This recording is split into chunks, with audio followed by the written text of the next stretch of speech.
पश्चिम बंगाल में पहले फेज के लिए रिकॉर्ड तोड़ वोटिंग हुई। आजादी के बाद पहली बार किसी विधानसभा चुनाव के लिए 90% से ज्यादा वोट डाले गए। देर रात तक आए आंकड़ों के मुताबिक बंगाल के 16 जिले की 152 सीट पर 92.57% लोगों ने मताधिकार का इस्तेमाल किया। उत्तर बंगाल के दक्षिण दिनाजपुर में सबसे ज्यादा 94% वोटिंग हुई। यहाँ की 6 सीट में बीजेपी और टीएमसी के पास 3-3 सीट है, तो वही कूच बिहार में 93.94% वोटिंग हुई। करीब 74% हिंदू वोट वाले कूच बिहार की 9 सीट में से बीजेपी के पास 7 और टीएमसी के पास 3 सीट है। बीरभूम, जलपाईगुड़ी और मुर्शिदाबाद में भी बम्पर वोटिंग हुई है। पश्चिम बंगाल में रिकॉर्ड तोड़ वोटिंग को पीएम मोदी ने बदलाव की चाहत बताया। सोशल मीडिया पर पीएम मोदी ने लिखा कि पश्चिम बंगाल के हर कोने में बदलाव की चाहत दिख रही है। टीएमसी को अपने पापों की सजा भुगतनी होगी, तो वहीं बीजेपी पश्चिम बंगाल की पसंद है। केंद्रीय मंत्री गिरिराज सिंह ने कहा कि बंगाल में बदलाव का मतदान हुआ है, अब गुंडा राज गया, राम राज आएगा। पश्चिम बंगाल में पहले चरण में रिकॉर्ड वोटिंग हुई है और इसे लेकर गृह मंत्री अमित शाह ने एक्स पर पोस्ट कर कहा कि टीएमसी की गुंडागर्दी का सूरज अस्त हो गया है, टीएमसी की करप्शन का सूरज डूब चुका है। तो वहीं बीजेपी अध्यक्ष नितिन नवीन ने कहा कि बंगाल की जनता ने पहले चरण में ही टीएमसी का विसर्जन कर दिया।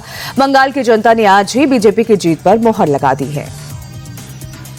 बंगाल में पहली फेज की वोटिंग के बाद अमित शाह ने सोशल मीडिया पर टीएमसी के गुंडों को चेतावनी दी है कि वो अब पहले चरण की तरह ही दूसरे चरण में घरों से बाहर ना निकले, वरना उन्हें उल्टा लटकाकर सीधा कर दूंगा। अमित शाह ने यह भी दावा किया है कि पहले फेज में ही टीएमसी का सुपड़ा साफ हो गया है, टीएमसी के भ्रष्टाचार का सूर्य अस्त हो गया है। पश्चिम बंगाल में रिकॉर्ड तोड़ वोटिंग को लेकर सीएम ममता बनर्जी ने टीएमसी की जीत के संकेत दिए। उन्होंने कहा कि एसआईआर के विरोध में बम्पर वोटिंग हुई है, ये जनता के आक्रोश का इजहार है। अमित शाह के जीत के दावे पर तंज कसते हुए सीएम ममता ने कहा कि उन्हें उम्मीद नहीं थी कि बीजेपी इतनी महामूर्ख पार्टी हो सकती है जो सिर्फ मतदान प्रतिशत के आधार पर जीत का दावा करे, कि अमित शाह ने पहले से ही चुनाव फिक्स कर लिया है।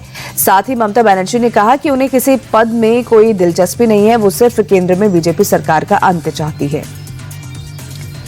असम के सीएम हेमंत बिस्वा शर्मा ने बंगाल में 200 सीट पर बीजेपी की जीत का दावा किया। उन्होंने कहा कि बंगाल में बीजेपी की सरकार के गठन के बाद बीजेपी उम्मीदवारों पर हमला करने वालों को सबक सिखाया जाएगा। हेमंत बिस्वा शर्मा ने मुख्य चुनाव आयुक्त ज्ञानेश कुमार को भारत रत्न से सम्मानित करने की अपील की। कहा, देश एसआईआर को लागू करने में उनके योगदान को कभी नहीं भूलेगा। असम में भी एसआईआर को लागू किया जाना चाहिए। बंगाल की नंदीग्राम सीट से बीजेपी उम्मीदवार शुवेंदु अधिकारी ने बड़ा दावा किया है। शुवेंदु ने कहा कि पहले चरण की 152 सीटों में से 125 सीटें बीजेपी जीत रही है। नतीजों के बाद देखना 85% हिंदू बीजेपी के साथ दिखेगा। दूसरे फेज में भी हमारे लिए मुश्किल नहीं है, बस गुंडागर्दी को काबू करना होगा। शुवेंदु अधिकारी ने कहा कि चुनाव आयोग पहले चरण में सफल रहा, मतदान शांतिपूर्ण हुआ। बंगाल इलेक्शन के पहले चरण के मतदान के बीच पर राहुल गांधी ने ममता बनर्जी को लेकर बड़ा बयान दिया है। राहुल गांधी ने कहा कि ममता की वजह से बंगाल में बीजेपी का रास्ता खुला। ममता बनर्जी पर हमला बोलते हुए राहुल गांधी ने कहा कि अगर ममता बनर्जी ने साफ सुथरी सरकार चलाई होती तो बीजेपी न आती।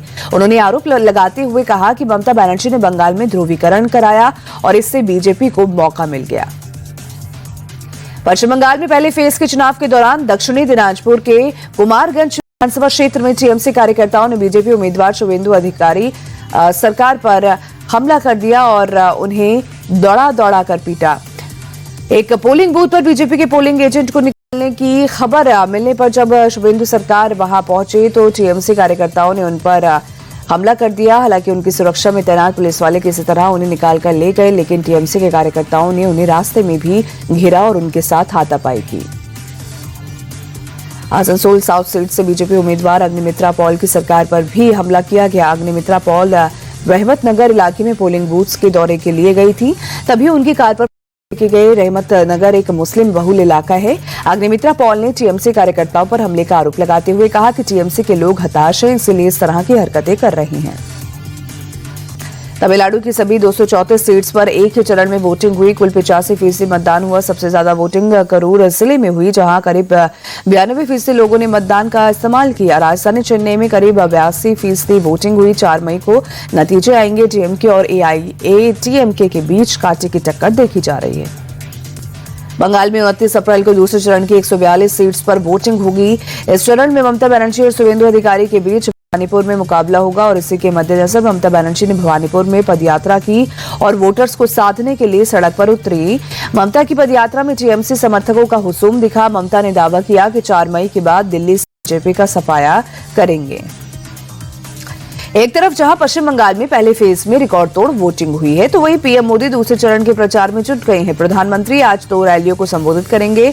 पीएम मोदी सुबह 11:30 बजे दमदम में एक जनसभा को संबोधित करेंगे, जबकि दूसरी जनसभा दोपहर 1 बजे जादवपुर में होगी, जहां प्रधानमंत्री बीजेपी उम्मीदवारों के लिए वोट अपील करेंगे।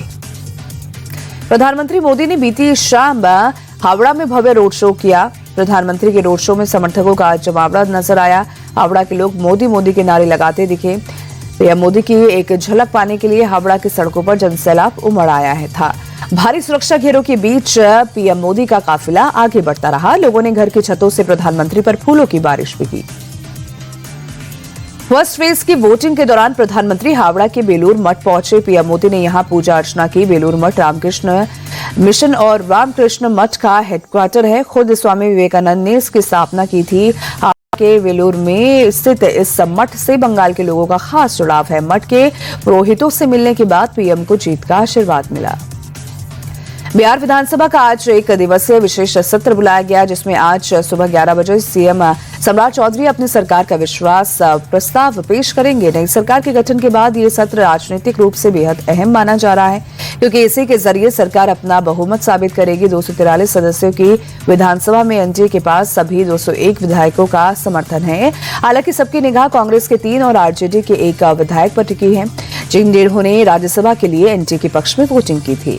गुवाहाटी हाईकोर्ट आज कांग्रेस नेता पवन खेड़ा की अग्रिम जमानत याचिका पर अपना फैसला सुना सकता है। असम के सीएम हेमंत बिस्वा शर्मा की पत्नी रिनिकी भुयान शर्मा के पासपोर्ट विवाद पर 22 अप्रैल को हाईकोर्ट ने दोनों पक्ष की दलील सुनने के लिए अपना फैसला सुरक्षित रख लिया।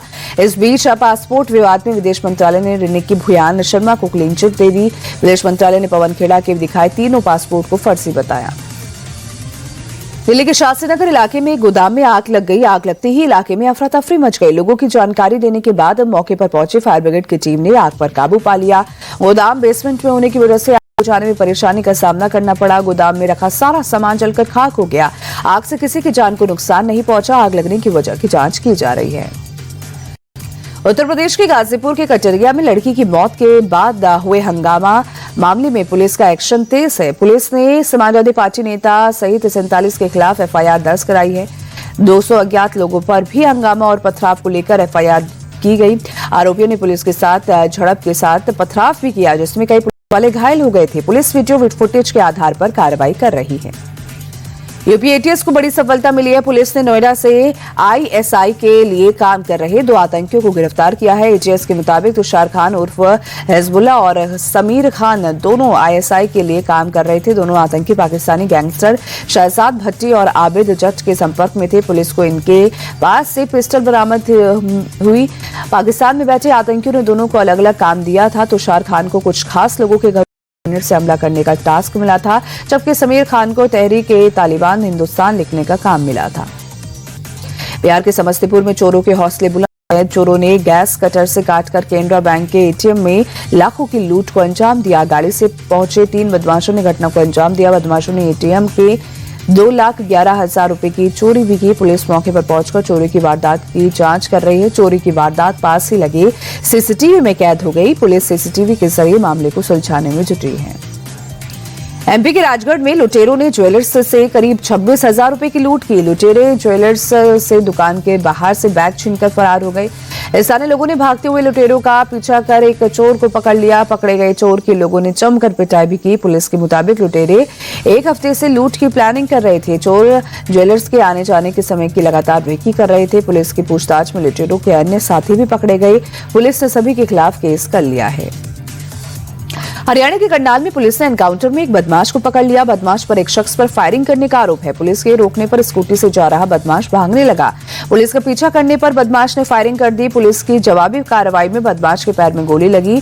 घायल बदमाश को अस्पताल में भर्ती कराया गया। बदमाश के पास स्कूटी और तमंचा बरामद किया गया। पुलिस बदमाश से पूछताछ कर रही है। जम्मू के राजीव नगर में ड्रग तस्करों पर पुलिस ने शिकंजा कसा है। पुलिस ने 3 तस्करों के खिलाफ कार्रवाई की। तस्करों के घर पर चलाया गया बुलडोजर कार्रवाई के दौरान भारी संख्या में पुलिस बल और सुरक्षा बलों के जवान मौजूद रहे। पुलिस की डॉग स्क्वाड टीम भी मौजूद रही। तस्करों के घरों की जांच की गई। पुलिस की टीम 11 अप्रैल से लगातार ड्रग्स के खिलाफ कार्रवाई कर रही है।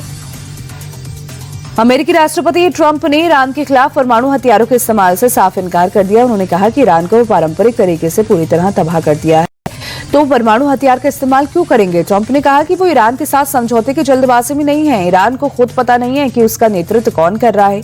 वहां बहुत उथल पुथल है और इसीलिए उन्हें थोड़ा मौका दिया गया। अमेरिका 4 हफ्तों में ही युद्ध से बाहर हो गया है। अब बस हम देख रहे हैं कि वो क्या समझौता करते हैं। अगर ईरान समझौता नहीं करेगा तो अमेरिका युद्ध को सैन्य रूप से समाप्त कर देगा। आईपीएल में चेन्नई सुपर किंग्स ने मुंबई इंडियंस को 103 रनों से हकरारी शिकस्त दी है। पहले बल्लेबाजी करने उतरे चेन्नई ने 207 रन का बड़ा स्कोर खड़ा किया। जवाब में मुंबई की पूरी टीम 104 रन पर ही सिमट गई। चेन्नई के हीरो संजू सैमसन रहे, जिन्होंने शानदार शतक जड़कर मैच का रुख पूरी तरह से सीएसके की ओर मोड़ दिया। तो वहीं गेंदबाजी में अकील हुसैन ने कमाल दिखाते हुए 4 ओवर में सिर्फ 17 रन देकर 4 विकेट झटके। आईपीएल में रनों के अंतर से चेन्नई की मुंबई के खिलाफ अब तक ये सबसे बड़ी जीत है।